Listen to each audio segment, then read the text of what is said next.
In this lesson, we want to distinguish between rational and irrational numbers. We start with a table of squares, cubes, and fourths. This will make our work easier. Notice here is the base number. We have x squareds, each of the number over an x value squared. Here we have them raised to the third power and to the fourth power. So we're going to look for these key red values when squares, the key purple values when cubes, and the key blue values when raised to the fourth power. Roots of whole numbers are said to be rational if we can find an exact answer from the table above or from our calculator. Now please notice, if we were going to take the square root of 81, the answer would be 9. It would be rational. If we had the square root of 80, it doesn't come out evenly, so it would be irrational. Roots are irrational if they do not come out evenly and can only be approximated by rounding. So for the following problem, let's determine if they are rational or irrational. If we start with the square root of 95, if you look up at 95 above, notice 95 is not either 9 or 10, so it's going to be irrational. However, we have to be careful. If we pick up our calculator and find out the square root of 95, my calculator, for example, says 9.746794.345. However, what the calculator doesn't tell you is that's an approximation. It's not exact. So we say that this number will be irrational.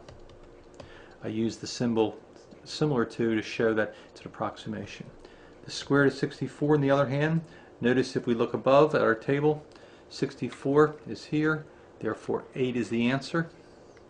So the square root of 64 is 8, and we're going to say this is a rational number because it comes out evenly.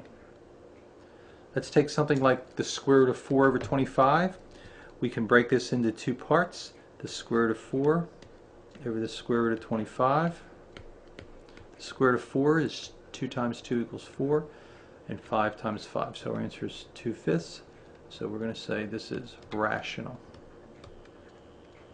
Notice we also could have changed this into a decimal. 4 over 25 turns out to be 0.16, and if you take the square root of 0.16, you get 0.4. Finally, we have the square root of 3 divided by 11. If we put this into our calculator, by the way, in our calculator, it's important that when you do this, you take 3 divided by 11 in parentheses. If you leave off the parentheses, your answer will not be accurate. Once again, my calculator tells me the answer is 0.5222. 329,679. By the way, I think 3 digits is probably sufficient, but notice this is not an exact answer. The calculator does not tell you that this number is irrational.